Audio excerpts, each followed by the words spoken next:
Hi friends, welcome to my channel. இன்றைக்கி நம்ம சேனலில் என்ன ரெசிபி பார்க்க போகிறோன்னா ஒரு ஸ்வீட் ரெசிபி தான். அதாவது பாம்பே அல்வா பார்க்க போகிறோம். அதுக்கு தேவையான பொருட்கள் பார்க்கலாம். ரொம்பவே சிம்பிள், ரொம்ப ஈஸி. இது பண்ணிடலாம் வாங்க. இதுக்கு தேவையான பொருட்களில் வந்து நம்ம ஃபஸ்ட்டு நெய் பார்க்குறோம். நமக்கு தேவையான அளவு ஒரு 4 ஸ்பூன் நெய் தேவைப்படும். அதுக்கப்புறம் கார்ன் பவுடர் மாவு வந்து நான் இந்த கப்பில் இதே அளவுக்கு ஒரு தலைவட்டி கப் எடுத்து அதை நல்லா 2 பவுல் தண்ணி ஊற்றி நல்லா கரைச்சி வச்சுருக்கேன். ஒரு தலைவட்டி வந்து சர்க்கரை எடுத்து வச்சுருக்கேன். நம்ம வந்து வெள்ளேரி விதையும் அதுக்கப்புறம் முந்திரி பருப்பும் எடுத்து உடச்சி வச்சுருக்கேன். இவ்வளோ தான் நமக்கு தேவை. இது எப்படி செய்யலான்னு பார்க்கலாம் வாங்க. இங்கே பாருங்கள், அடுப்பில் நான் வந்து ஒரு பாத்திரம் வச்சுட்டேன். இதில் வந்து இப்போதைக்கு நம்ம ஒரு 2 ஸ்பூன் நெய் விட்டுக்கலாம்.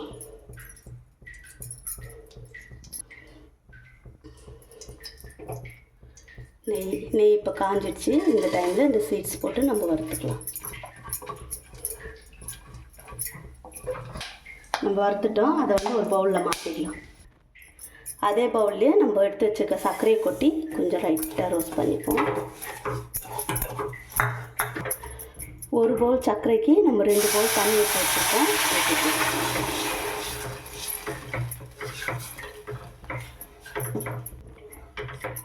சர்க்கரை போட்டு நம்ம 2 தண்ணி ஊற்றி வச்சுட்டோம். இது நல்லா கொதிக்கிட்டோம்.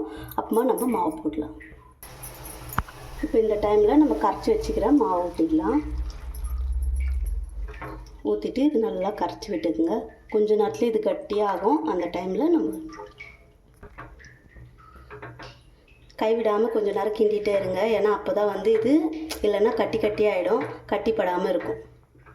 இது சீக்கிரமாகவே கொஞ்சம் கட்டிய பதம் வரும்.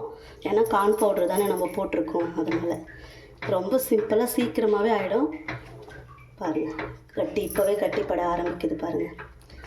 மீடியம் ஃப்ளேமில் வச்சுக்கோங்க. இந்த ஸ்டேஜில் நம்ம கொஞ்சம் ஃபுட் கலர் ஆட் பண்ணலாம். உங்களுக்கு வேணும்னா நீங்கள் ஆட் பண்ணுங்கள், இல்லைன்னா நீங்கள் அப்படியே கூட செஞ்சுக்கலாம்.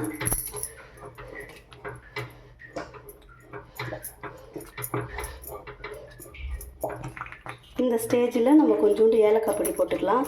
சாரி ஃப்ரெண்ட்ஸ், இடையில் நான் ஒரு 2 ஸ்பூன் நெய் விட்டேன். அது உங்களுக்கு நான் காமிக்க முடியல. ஃபஸ்ட்டு நம்ம 2 ஸ்பூன் நெய் விட்டோமா, அதுக்கப்புறம் 2 ஸ்பூன், அவ்வளோதான். 4 ஸ்பூன் நெய்யில் பாருங்கள் எந்த அளவுக்கு கொஞ்சம் நல்லா தலைன்னு வந்துட்டுருக்கு. இன்னும் கொஞ்சம் திக்னஸ் ஆகிடுச்சுன்னா போதும், நம்ம இறக்கிடலாம். ஓகே ஃப்ரெண்ட்ஸ், இந்த அளவுக்கு இந்த ஸ்டேஜில் வந்து நம்ம வறுத்து வச்சுருக்கிற இந்த நட்ஸை யூஸ் பண்ணிக்கலாம். நீங்கள் எது வேணாலும் யூஸ் பண்ணலாம். பாதாம், பிஸ்தா எது இருந்தாலும் நீங்கள் அதை கூட யூஸ் பண்ணிக்கலாம். நல்லா அல்வா பதத்துக்கு வந்துட்டுருக்கு பாருங்கள்.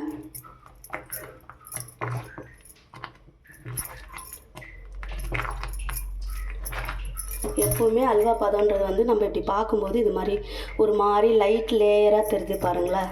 இதுதான் நமக்கு அல்வா பதம் வந்துட்டுருக்குன்னு அர்த்தம். இன்னும் ஒரு 2 செகண்டு தான் போதும். ஓகே ஃப்ரெண்ட்ஸ், இங்கே பாருங்கள், இந்த அளவுக்கு நமக்கு போதும். இப்போ நம்ம ஸ்டவ் அமுத்திட்டு இங்கே பாருங்கள், நான் ஒரு பிளேட்டில் நல்லா நெய் தடவிட்டு அதில் கொஞ்சோண்டு நட்ஸு போட்டு வச்சுருக்கேன். அவ்வளோதான். இதிலே நம்ம வந்து இதை ஊற்றிடலாம். உங்கள்கிட்ட ட்ரே இருந்துச்சுன்னா நீங்கள் ட்ரே யூஸ் பண்ணிக்கோங்க. அவ்வளோதாங்க. இது நல்லா செட் ஆகிறதுக்கு நம்ம ஒரு 2லேருந்து 3 மணி நேரம் அப்படியே விட்டுடலாம். இது நல்லா ஆறின பிறகு தான் செட் ஆகும். செட் ஆன பிறகு நம்ம கட் பண்ணிவிட்டு இது எப்படி இருக்குன்னு பார்க்கலாம். ஓகே ஃப்ரெண்ட்ஸ், நம்ம பாம்பே அல்வா வந்து ரெடி ஆகிடுச்சு. இது நல்லா கரெக்டாக ஒரு 3 மணி நேரம் இது செட் ஆகிறதுக்காக அப்படியே விட்டோம். இப்போ பாருங்கள், பீஸ் போட்டு வச்சுருக்கோம். நல்லாயிருக்கு. இதே அளவுகளோட கரெக்டாக இதே மாதிரி செய்யுங்க. சூப்பரான பாம்பே அல்வா ரெடி ஆகிடும். ஓகே ஃப்ரெண்ட்ஸ், இன்றைக்கி நம்ம சேனலில் பாம்பே அல்வா பார்த்தோம். அதை எப்படி செய்கிறதுன்னு நம்ம பார்த்தோம். இன்னொரு நாளைக்கு இன்னொரு ரெசிபி பார்க்கலாம். ஓகே, பாய்.